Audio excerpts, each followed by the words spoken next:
Bocah itu tidak pernah menyangka bahwa hanya dengan mengaktifkan tulang tangan biasa, ia akan menarik perhatian malaikat maut dan malaikat.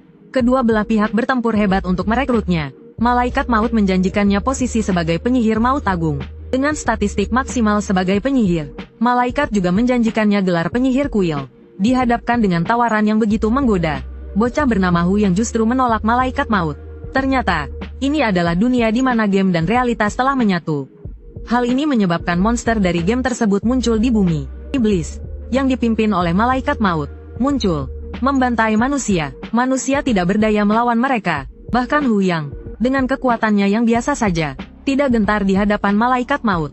Namun, akhirnya ia terbelah dua oleh sabit malaikat maut. Ia tidak rela. Saat itu juga, sistem memberinya kemampuan generasi. Adegan berganti. Di dalam kelas, Hu Yang tiba-tiba berdiri dan berteriak, "Aku tidak rela." Semua siswa langsung menatapnya. Guru pun marah besar. "Hu Yang, kau kenapa berteriak-teriak? Kau ini murid bodoh.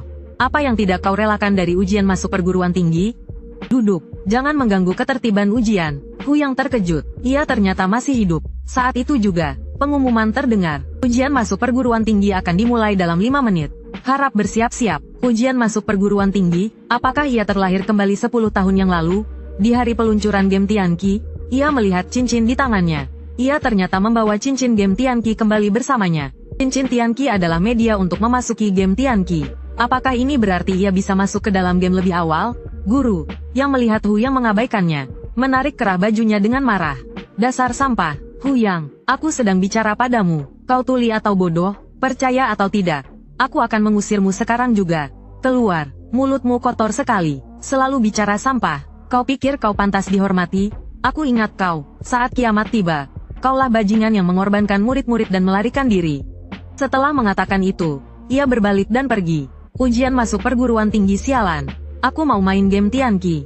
Orang bodoh ini akan segera mengerti apa arti Tianqi. Para siswa memandangi punggung Hu Yang dan menganggapnya keren. Hu Yang ingat betul bahwa Tianqi akan segera merambah ke semua aspek kehidupan. Saat itu, mata uang game akan setara dengan mata uang nyata.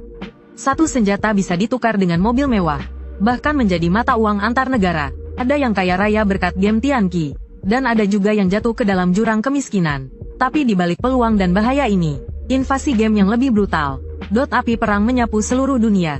Peradaban runtuh, umat manusia hampir punah. Namun, manusia tidak kehilangan harapan. Mereka bersatu untuk bertahan hidup, dan berjuang sampai orang terakhir tumbang. Tapi setidaknya, takdir memberinya kesempatan kedua. Game Apokalipse belum dirilis. Hu Yang merasa dia bisa mencobanya. Mungkin dia bisa masuk ke dalam game lebih awal.